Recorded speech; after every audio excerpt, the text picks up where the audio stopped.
disso bastante, para falar de tratamento, mas um dos tratamentos é o autoconhecimento. Exatamente, porque não existe mudança sem autoconhecimento. Isso mesmo. Eu lembro quando a minha mãe, um pouco antes da minha mãe falecer, ela faleceu com 54 anos de idade, infarto fulminante.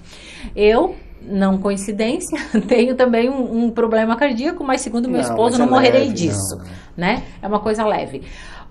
O que vai determinar se eu vou morrer do coração ou não? Os meus hábitos de vida, porque é só 30% a predisposição genética. Eu tenho 70% de chance de mudar isso, né? Ou seja, se você continuasse naquele ritmo... Sim, se eu me alimentasse conforme minha mãe fosse estressada, como eu mantivesse esses hábitos, provavelmente o resultado é o mesmo. Então, é mais o que a gente faz, né, do que essa predisposição eu acho que genética. Esses 30% servem de alerta. Sim. Né? Tem famílias, por exemplo, se a minha família tem...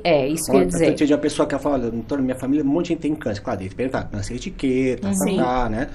Então, você tem que cuidar um pouco mais. Mas não quer dizer que se você se cuidar, você vai ter, não. Se você não se cuidar, não. Pai e mãe diabéticos, né? Eu preciso cuidar um pouco mais da questão ali de açúcar agora, e tudo o lado mais. emocional também, sabe, Edna? O que estava pensando, e a pergunta da Fer, a gente vê uma avalanche de doenças, pessoas com doenças emocionais, cada vez mais, né? E depois da Covid piorou, né? O mundo frenético e louco como está, pior ainda, né? Se a gente vê notícias, a gente se apavora, né? E não tem idade. Não tem.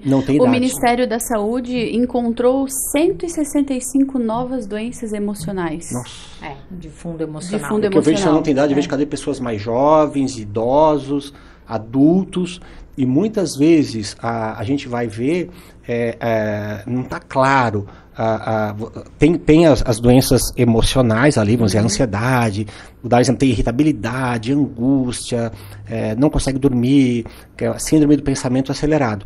Mas também tem sintomas físicos, tá? Tipo, doutor, eu estou muito cansado, estou com a libido lá embaixo, o que mais? Perdi ou ganhei apetite, estou com muitas dores nas costas. Então você tem que estar atento também que tem muitas doenças, sintomas físicos, e você sempre tem que você tem que tratar os sintomas, mas tem que tentar buscar a causa.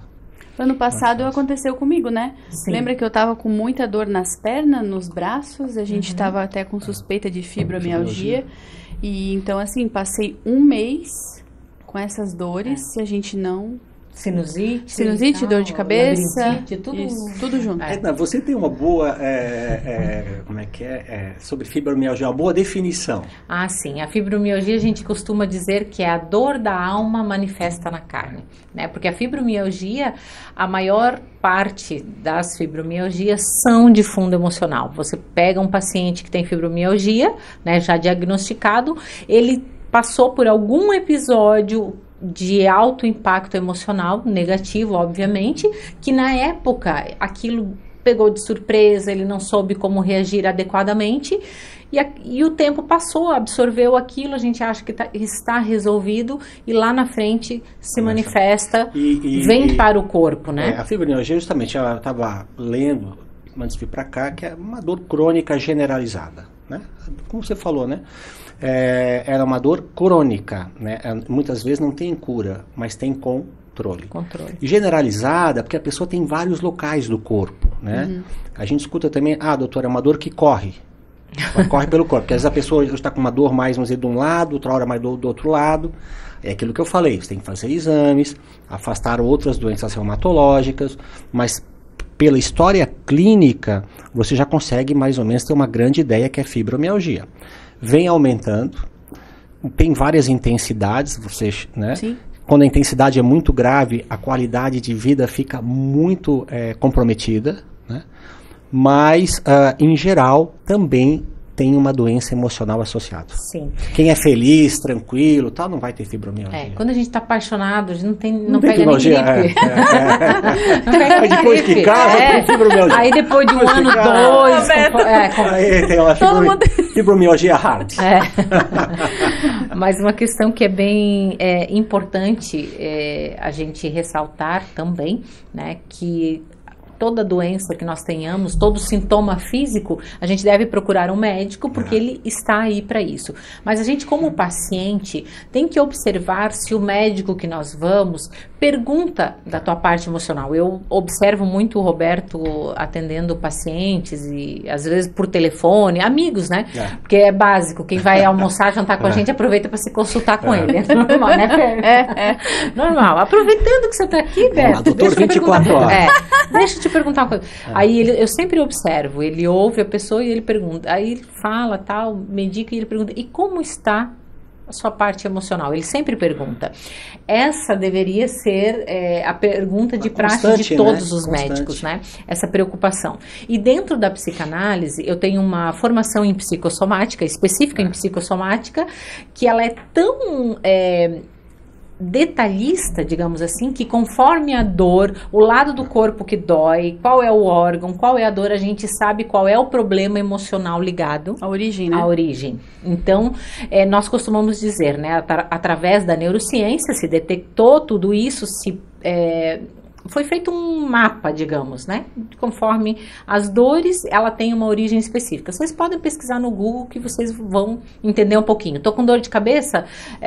Procura lá, dor de cabeça psicossomática. Você vai ter ali uma lista de possíveis problemas emocionais. Em geral, não é causa única, né? Exatamente. Então, a gente trabalha, a medicina chinesa também prega muito isso, que a gente deve não só tratar o sintoma, mas procurar olhar para a causa. Isso é fundamental. Desculpa. Não, imagina, pode falar.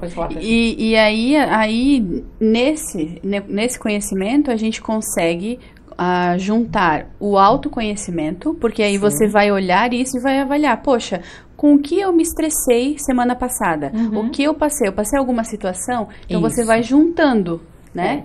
Eu lembro de uma situação que eu fui ao banco, na nossa cooperativa de crédito, e a moça, a gerente que me atendeu, estava com um torcicolo e tal, e falando, enfim, não consigo virar meu pescoço e tal. E aí eu olhei e observei dela, tá pegando até aqui no ouvido e tal. Aí eu perguntei pra ela, eu falei, que lado que é? Dela, o lado esquerdo. Tá. Daí eu perguntei pra ela, qual foi a mulher que te estressou? O que a mulher disse e você não conseguiu responder? Daí ela olhou pra mim, ficou me olhando assim com o olho arregalado. Como é